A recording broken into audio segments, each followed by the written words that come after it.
Okay, hello everyone, and welcome back to Common English Mistakes. Don't just learn, improve. So today we're going to do some vocabulary, looking at a mistake I heard someone make when talking about things you pay. For example, fees, interest, or tolls, etc.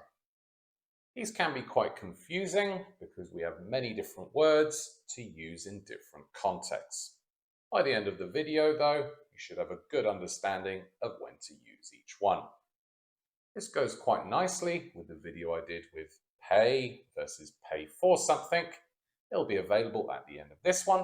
I suggest watching it and it'll give you a really good understanding. So anyway, the mistake is up here. I parked in the wrong place and had to pay a fee. So just pause the video, see if you can think of the correct word. And well done if you said I had to pay a fine. So use fine when it's a punishment and you have to pay because you've broken the law or a rule. With parking, it goes together with tickets, the note, either written or emailed, informing you that you've broken this law or rule and have to pay the fine. It's the same with speeding, driving too fast. If you drive too fast, you will get a speeding ticket and have to pay a fine. With most other things, though, generally you don't say ticket, you just say get a fine. For example, if you're on a train and you didn't buy a normal ticket, you might get a fine or get fined. A couple of others related to transport. A fare is the money paid for a journey on a bus, train, taxi, or plane, etc.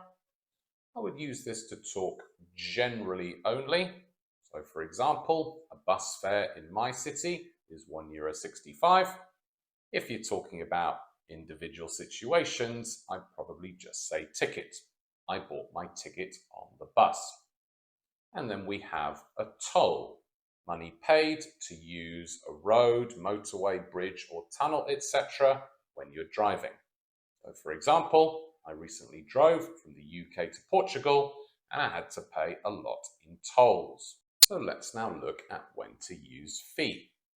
Unlike fine, which is a punishment, a fee is just money paid for service or a piece of work.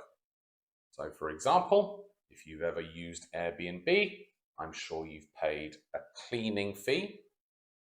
If you go to a museum, you might pay an entrance fee to go inside and use the museum. We talk about university fees, or often university tuition fees, which can be very expensive. And we also use it with more specific jobs like lawyers for their service. So, for example, she's a great lawyer, but I'm not sure we can afford her fees. If it's a longer term, recurring or repeated payment, you're probably going to say subscription. In the past, we talk about magazine subscriptions. These days, the most common is probably something like a Netflix subscription, and you could also have a gym subscription that you pay every month or every year.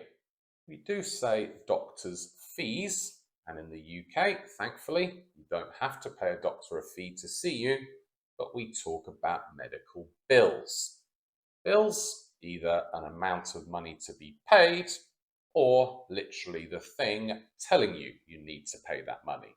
Again, either written or maybe in an email. Other bills are going to be gas, water, electric, or maybe internet. Every month, I pay my gas, water, electric, internet bill. A couple of useful and natural phrases with bill. First, run up a bill. When you create a large bill by spending a lot. So, for example, my friend ran up a huge bill at an expensive restaurant. This works the same way with debt. And then foot the bill. When you have to pay for the whole of something or the whole of a bill, and usually this is reluctantly, you don't want to do it, and it's often unfair. So, for example, someone damaged my car, couldn't find out who it was, so I had to foot the bill. Another useful one, and which can often be used interchangeably with bill, is invoice. This is better when it's a more detailed list of the products you bought or the services you used. So for example, if you have some building work, they will send you an invoice of the work, or a company might ask you, do you want an invoice for the products you bought? So then moving on of different ways to pay a large amount of money, we have deposits, a smaller amount of a larger amount of money. If you buy a house, I think most people pay a deposit. And this is also money you pay as a guarantee, which should be returned to you if there are no problems. So for example, in Portugal, it's common to pay 2 months' rent as a deposit. If you borrow money from the bank to buy a house, you will pay a mortgage. Be careful of the pronunciation there, just mortgage. If it's for a car, we'd say you pay for it on credit. On credit, adverb phrase, meaning money lent from the person who sells you something. Or you might pay for something in installments, individual amounts that make up the whole sum of money.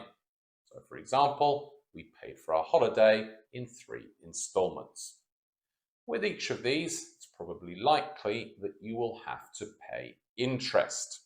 Extra money charged because you borrowed from someone. And finally, a couple where people get paid for their jobs or pieces of work. If you work as a real estate agent and sell houses, you'll probably get paid commission. Money received for facilitating, organizing a financial transaction or sale.